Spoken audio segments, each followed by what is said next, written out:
infrastructure that supports them. The legal framework, the custody, the collateralization, the regulatory certainty. That is where the opportunity sits, not in the promise of tokenization alone, but in the infrastructure that makes it trusted and scalable. At the Dubai Monte Commodity Center, our focus has been to build that infrastructure in a practical way, creating an environment where commodities, trade, finance, and technology operate together. The DMCC is now home to almost 27,000 companies and contributes to around 15% of Dubai's FDI and about 7% of Dubai's GDP. Our technology ecosystem alone hosts more than 4,000 companies, including over 1,000 within our crypto, AI, and gaming centers. I like to joke about this, and less than a handful companies at the DMCC Quantum. If anyone tells you they have 20 companies, that's garbage. There will be a write-up about quantum sands and their aspirations, and whether IBM likes it or not, they'll contribute to my write-up, simply because it was IBM's idea that I should launch a quantum hub. And I thought to myself, that's not going to grow fast, but no matter how small it is, we'll always be leading within DMCC. In any case, what matters is not just the scale of this ecosystem, but how it functions. We're seeing increasing interaction between commodity traders, financial institutions, technology providers. The interaction is what drives new market development. This is also the context in which we established DMCC Phoenix. Phoenix is designed as infrastructure to connect real-world assets with capital markets and digital frameworks. It brings together institutional capital, trade finance providers, fintech platforms, and commodity markets within a single operating environment. The objective is to link capital directly to physical supply chains and enable new forms of financing, including the infrastructure of tokenized commodity inventories, fractional ownership models for physical assets, and integration of trade, documentation, and collateralization into digital systems. As these elements come together, the foundations of new financial architecture begin to take shape here in Dubai, one rooted in real assets, but built for digital markets. Central to all of this is regulation.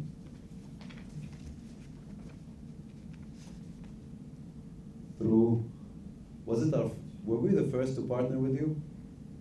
Yeah? Yeah. It wasn't a race, it was just a match. The others woke up to the announcement. Through our partnership with VARA, the Dubai Virtual Asset Regulatory Authority, we are working to establish a framework that is secure, transparent, and scalable for tokenized commodities.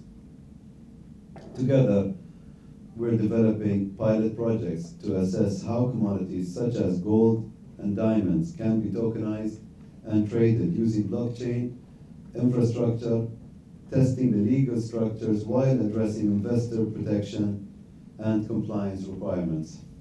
We're also supporting market development through education and engagement, ensuring that institutional and private participants understand how these markets operate. Because tokenization will only succeed if the market trusts the asset, its structure, and the jurisdiction behind it.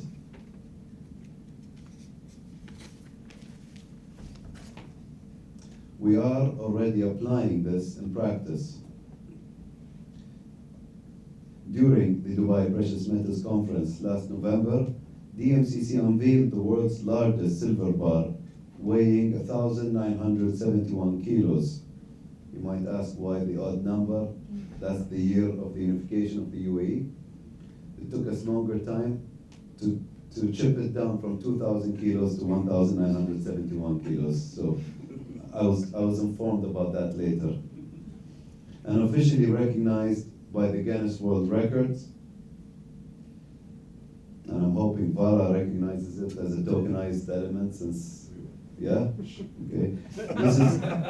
This is a physical asset produced and stored with a fully regulated environment.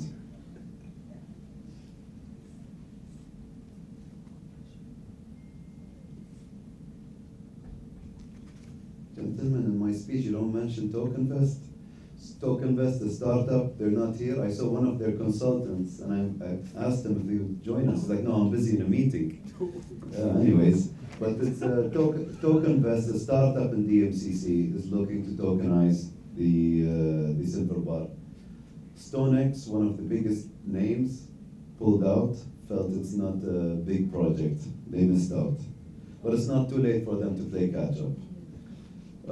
The next step is tokenization. Through registration and DMCC trade flow, DMCC's arguably first product, we launched it in 2003, named Dubai Commodity Receipts.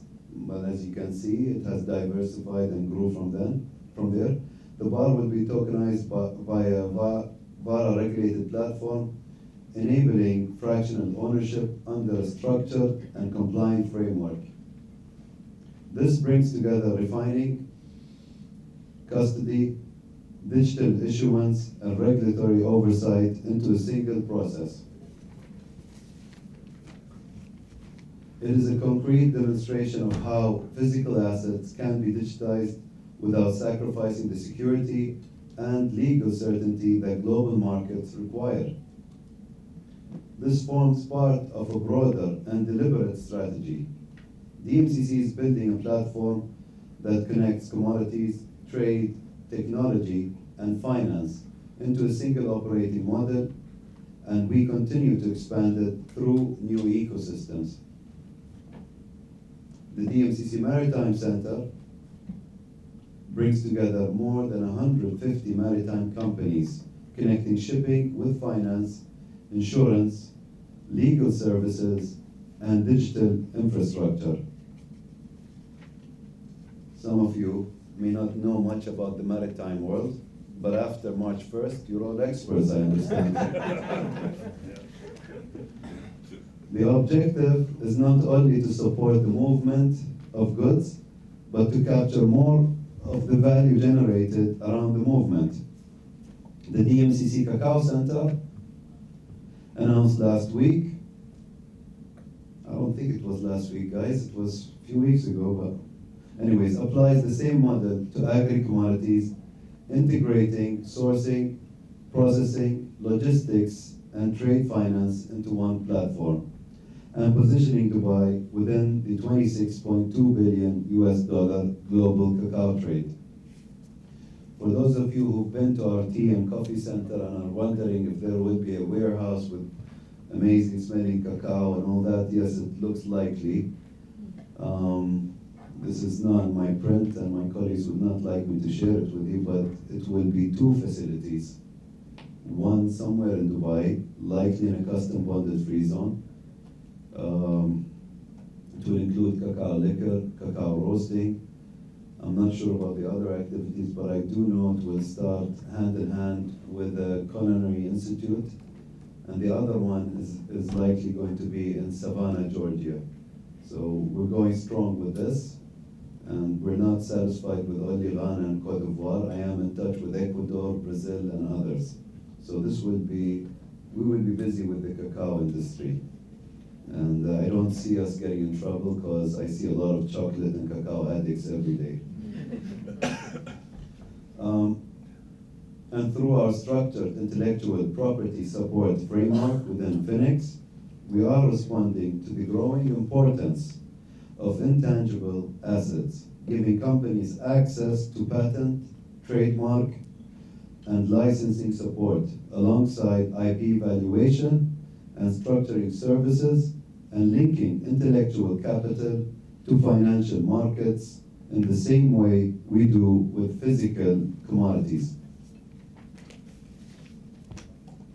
Across these initiatives, the objective is consistent. We are building ecosystems where value can be created, structured, financed, and traded within a single environment.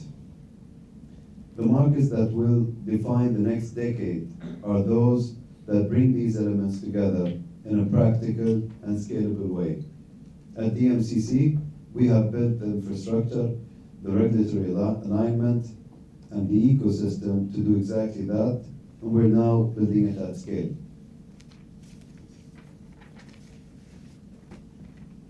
This is being done with partners in this room, across Dubai and across the wider corridors that connect Asia, the Middle East, and global markets. I do encourage you to engage with us directly and to see firsthand what we are building as we continue to strengthen Dubai's position as the world's leading hub for trade, finance, and innovation.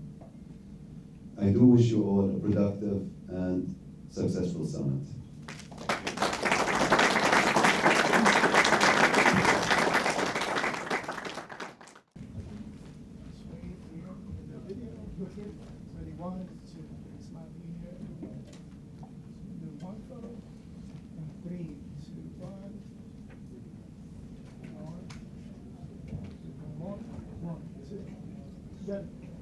Thank you very much. Thank you very much. It was fun.